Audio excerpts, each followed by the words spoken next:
আসসালামু আলাইকুম। ইসকি reading and টিপসের পক্ষ থেকে আমি শাহ খান আছি আপনাদের সাথে। এবং আজকে যে টপিক নিয়ে আমি কথা বলবো সেটা হলো যে নর্মালি প্রতিবার অনার্সে এইচএসসিতে অর্থাৎ স্কুল থেকে কলেজ ওঠার জন্য, কলেজ থেকে ইউনিভার্সিটি ওঠার জন্য যে সকল পদ্ধতি ইউজ করা হয়, অর্থাৎ একটা কলেজে ভর্তি হওয়ার জন্য মিনিমাম 10টা এসএমএস পাঠানো লাগে।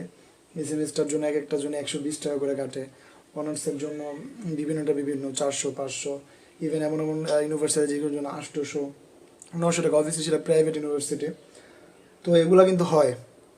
বাট এখন যে পরিস্থিতি, বর্তমানে সরকার কিন্তু একটু একটু চেঞ্জ করছে। অর্থাৎ আমাদের সময় কিন্তু এরকম অনেকগুলা টাকা লস করার পর অনার্সে ভর্তি হতে হয়েছিল, বাট এখন কিন্তু 3 4 বছর যাবত হয়তো চেঞ্জ করার কথা থাকলেও চেঞ্জ করতে পারে না। তবে হ্যাঁ, এবার জিনিসটা চেঞ্জ হবে। অর্থাৎ আমি যদি এখন স্কুল লাইফের কথা বলি, যেহেতু স্কুলের পরীক্ষা অলরেডি হয়ে গেছে, কলেজে ভর্তি হওয়ার কথা, যদিও সরকার এখন থেকে ছাড়তেছে না, তো সেই কলেজে ভর্তি হওয়া যদি লাগে, সে কলেজে ভর্তি হইতে আমরা নর্মালি দোকান থেকে, অর্থাৎ যেহেতু আমি বিজনেস করি, অনলাইন অ্যাপ্লাইগুলো আমরা করে থাকি, তো নর্মালি প্রতিবার যেরকমভাবে এসএমএস করতাম, অর্থাৎ টেলিটকের মাধ্যমে এসএমএস করতাম, একটা 120 টাকা করে লাগতো। এরকমভাবে যদি 5টা অ্যাপ্লাই করতো, প্রায় দেখা যেত যে 600 টাকা মতো লেগে যেত। ইভেন আবার আমাদের অনলাইন এটা চার্জ দিতে হইতো, অর্থাৎ আমাদের আবার জন প্রতি 100 টাকা করে নিতাম আর কি আমরা। তো এই পরিস্থিতি কিন্তু দেখা যেত যে যদিও আমাদের ব্যবসায়ীর জন্য অনেক মজা, বাট বাস্তবে এটাই যে আসলে একটা সাধারণ স্টুডেন্টের জন্য কিন্তু এটা দেওয়া সম্ভব না। ওকে, তো এই কারণে সরকার থেকে যে সিস্টেমটা করছে সেটা হলো আগের মতন এখন আর লাগবে না, এখন সব কিছু হবে অনলাইনে। অর্থাৎ অনলাইনে ভর্তি হতে পারবে যে কেউ। আগের মতন হয়তো কিছু কিছু শিক্ষকের মত বিরোধ আছে, তারা বলতেছে যে না, এরকম যদি হয় তাহলে সাধারণ একটা শিক্ষক, মানে সাধারণ একটা স্টুডেন্ট নির্ভর হয়ে পড়বে যার পিসি আছে, যার অনলাইনে জ্ঞান আছে বা নেটের জ্ঞান আছে তাদের উপরে। কিন্তু এসএমএস কিন্তু খুবই সহজ, এসএমএস করা যায়। এটা আর কি আসলে সাধারণ কয়েকটা টিচারের কথা, তো টিচার এটা মনে করে। তবে হ্যাঁ, যে মহাপরিচালক আছে শিক্ষাঙ্গনের, তিনি বলতেছেন যে এই পদ্ধতিতে কিন্তু 600 থেকে 700 টাকা যেখানে লাগতো, সেখানে কিন্তু জাস্ট তারা একটা অ্যাপ্লাইয়ের মাধ্যমে 10টা কলেজে তারা অ্যাপ্লাই করতে পারবে। অর্থাৎ সে যদি 100 টাকা খরচ করে টেলিটকে কোনো চার্জ না দেয়া, তাহলে কিন্তু সে 10টা কলেজে অ্যাপ্লাইয়ের মাধ্যমে কিন্তু সে একটা না একটা চান্স পাইতেছে। অর্থাৎ প্রতিবারের মতন হয়রানি আর সাধারণ স্টুডেন্ট হইতে হবে না। ওকে, তো এটা হলো কথা। আর দ্বিতীয় কথা হলো যে অনার্স সেটটা কীরকম, অনার্স সেটটাও সেম হবে। আমরা যেরকম আগে এক একটা অ্যাপ্লাই করতে হইতো, তো বর্তমানে কিন্তু এটা হবে না, এটা হবে চেঞ্জ। ইন্টারে যদিও ইন্টারে যদিও আপনাদের পরীক্ষা হয়নি, যদি হয় তাহলে কিন্তু আপনাদের এরকমটা হবে যে আপনারা চাইলে কিন্তু আগের মতন কইরা বিভিন্ন টাকা খরচ করায় আপনাদের বাধ্য করতে পারবে না ইউনিভার্সিটি ভর্তি হওয়ার জন্য।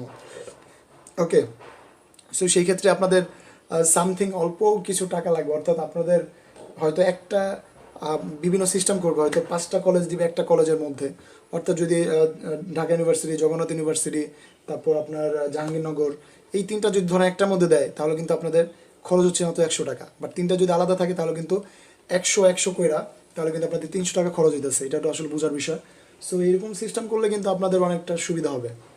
ওকে, সুবিধা হওয়ার কারণ হলো এটা যে আপনাদের টাকাটা কম লাগতেছে, হয়রানি কম হইতেছে। অনেক রিস্কলি অ্যাপ্লাইগুলো করে, রিস্কলি এসএমএসগুলো পাঠাইতে হয়, সেগুলো কম হইতেছে। ওকে, যদিও দোকানদারের লস, তো যাই হোক, আল্লাহ যা করে অবভিয়াসলি ভালোর জন্যই করে। তো যাই হোক, এই সিস্টেমে এবার হবে। এবং আপনাদের যত আপডেট এসএসসি, এইচএসসি, ইন্টার এভরিথিংয়ের বিস্তারিত আমি আমার চ্যানেলে আপডেট দিয়ে থাকি। সো আপনারা যদি চান, উপরে আই বাটনে ক্লিক করে চাইলে বিভিন্নগুলো দেখে আসতে পারেন, এইচএসসিগুলো। তাছাড়া আমি বিভিন্ন অ্যাপস নিয়ে কথা বলি, বিভিন্ন গেমস নিয়ে কথা বলি, অর্থাৎ লাইফে যা যা লাগে সব নিয়ে কথা বলি। যদিও আমার দোকান চলাকালীন আমি আসলে কোনো ভিডিও দিতে পারি না, অর্থাৎ প্যারায় থাকি অনেক। তো তারপর আপনারা চাইলে আমার চ্যানেলটা সাবস্ক্রাইব করে রাখতে পারেন এবং বেল আইকন বাজায় দিতে পারেন, যার ফলে আমার কোনো ভিডিও নোটিফিকেশন খুব তাড়াতাড়ি পেয়ে যাবেন। ওকে, সো আপনাদের অভিজ্ঞতার জন্য একটা কথা বলি, সেটা হলো সবাইরে যারা অনার্স লেভেলে আছেন বা ইন্টার লেভেলে, এসএসসি লেভেলে যারা আছেন, তারা হয়তো কোনো জব খুঁজতেছেন বাট পাইতেছেন না। অনেক জব দেখা যায় থাকে, কিন্তু জবের এই সার্কুলার ব্যাপারে অভিজ্ঞতা না থাকার কারণে কিন্তু আপনারা অ্যাপ্লাইগুলো করতে পারেন না। ওকে, সো আমার অনেক ফ্রেন্ড সার্কেল বলে, অনেক কাস্টমার এসে বলে যে ভাই একটা এই সার্কুলার ব্যাপারে কিছু বলেন, আপনার একটা ফেসবুক নাম্বার দেন, আপনার ফোন নাম্বার দেন, জানাবো। তো এই কারণে আমরা কিছু দোকানদারের কয়েকটা মানুষজন মিলে একটা টিম বানাইছি, অর্থাৎ অনলাইন জব অ্যাপ্লাই। অবভিয়াসলি এটা লিঙ্কটা আমি আমার ডিসক্রিপশন বক্সে দিয়ে দেবো, ওই লিঙ্কে আপনারা ক্লিক করে রাখতে পারেন যাতে করে সকল অনলাইন জব অ্যাপ্লাইগুলা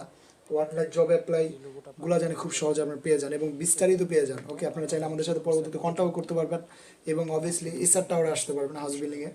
আমার দোকান ছাড়া ওখানে প্রায় 25-26টার মতন দোকান আছে, আপনি চাইলে যে কোনো জায়গা থেকে আপনি অ্যাপ্লাইগুলো করতে পারবেন। ওকে, সো আপনারা চাইলে ওই পেজটাতেও লাইক দিয়ে রাখতে পারেন, লাইক দিয়ে আমার সাথেই থাকতে পারেন। ওকে, সবাই ধন্যবাদ, সবাই ভালো থাকবেন।